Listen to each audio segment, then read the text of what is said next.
Upon its release, The Last of Us Part 2 was hailed as a technical marvel, evidenced by its breathtaking visuals, obsessive attention to detail, and level design that mirrored real-world counterparts.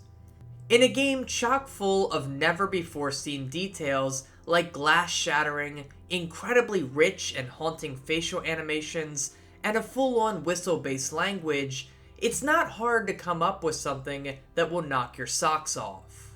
And one such feature that always stood out to me was Abby's fear of heights, and how it's reflected in the gameplay experience. Acrophobia, as it's called by the scientific community, is the fear or phobia of heights. It's one of the most common phobias found amongst the general population. In fact, it's one of my 3 biggest fears, alongside of snakes, and of course the existential dread of realizing that my YouTube channel is probably never going to make it big time. You know, pretty common fears all in all. Putting that to the side though, welcome to Psychology of Gaming, the series where we look at how psychological principles are worked into games and how games can affect us psychologically. Today, we take a look at acrophobia and how it's portrayed in The Last of Us Part 2. Let's start with a rundown of acrophobia by looking at its symptoms and treatment options. Despite being a relatively common fear, an exact figure for how many people suffer from acrophobia is unclear. Based on my research though, it seems about 5 to 10% of the general population experiences a fear of heights at some point in their life, which honestly seems like a low approximation to me. When analyzing phobias, psychologists typically break them into 2 categories: rational fears and irrational fears. Rational fears are ones that have a legitimate cause for concern and safety, while irrational fears, while still very real for the person experiencing them, don't put the person in any immediate danger. For example, one rational fear would be arachnophobia, the fear of spiders.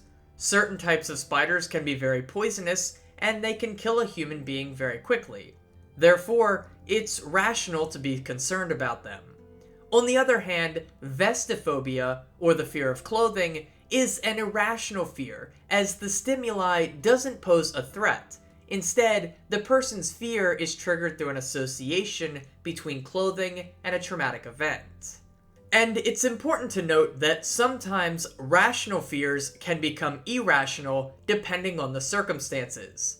For example, a person's fear of drowning while they're stranded at sea is rational, while a person who's afraid they might drown during bath time is irrational. Acrophobia is typically identified as a rational fear, since falling a great distance could be lethal.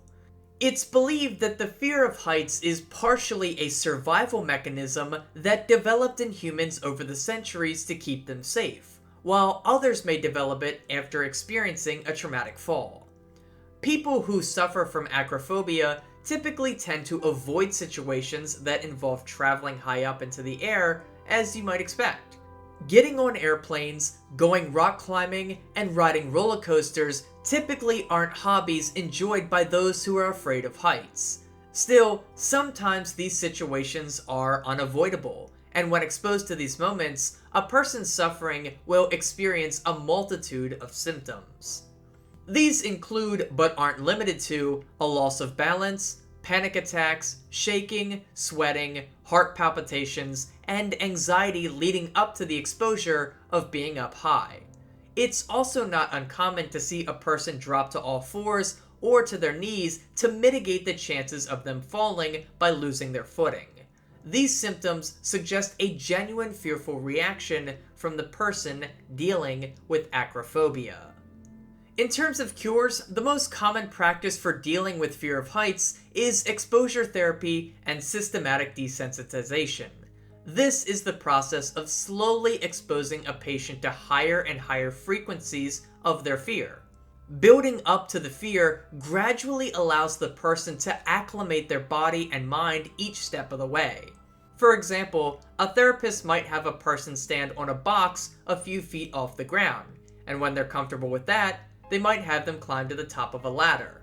The patient keeps progressing by taking bigger steps metaphorically each time until they are ready to face their true fear by looking over a cliffside or standing on the top of a tower.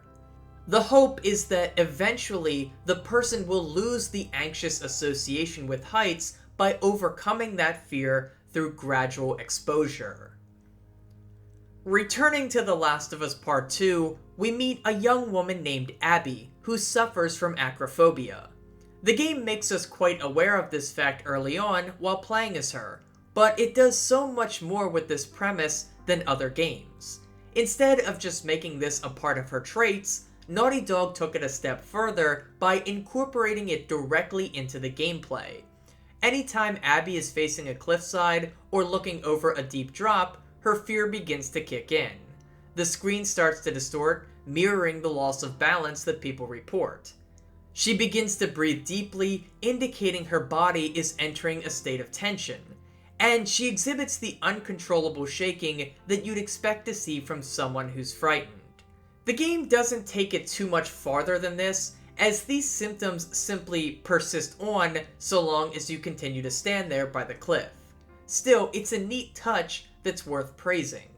Some players might not notice these tiny details, but you'd be hard-pressed to not realize just how many times Abby must come face to face with her fear of heights during the campaign.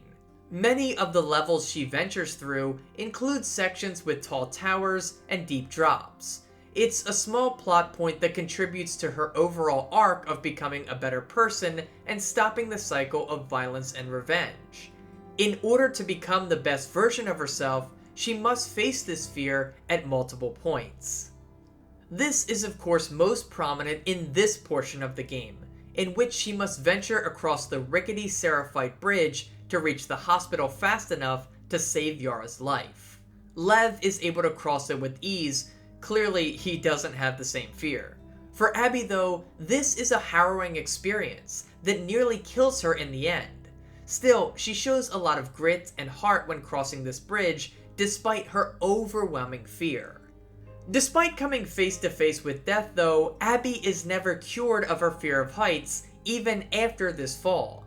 Some may argue that this sort of exposure should have eased her mind, but that's not necessarily the case. This fall can't be compared to exposure therapy, given the circumstances were legitimately dire when compared to the guaranteed safety you'd find during a therapy session. Despite surviving the fall thanks to the most convenient pool of water ever, and as a side note, this still should have killed her on impact, but the situation remains traumatic. This explains why Abby still reacts frightfully when looking over cliff sides even after the Great Fall. That wasn't therapy, that was trauma. To me, this depiction of acrophobia is realistic and honest with Abby's symptoms and reactions, while it's also used meaningfully in developing her character. The game's levels have also been designed with this in mind to capitalize on how this affects her more often. In fact, the high up vistas you traverse in this game may even make you, the player, feel uncomfortable, given just how jaw-droppingly realistic this game world is. Regardless, if you haven't played The Last of Us Part 2, it is well worth your time. This is just one tiny detail in a game chock full of incredible visuals, fun gameplay, and a gripping narrative. It's a game I was a bit too harsh on in my review, and I've come to really appreciate it on subsequent playthroughs. Anyway, that's going to do it for this short episode of Psychology of Gaming. Thank you so much for watching. Please leave a like if you enjoyed the video. Consider subscribing for more. Follow me on Twitter at NopeNatNarp. And as always guys, have a nice day and take care.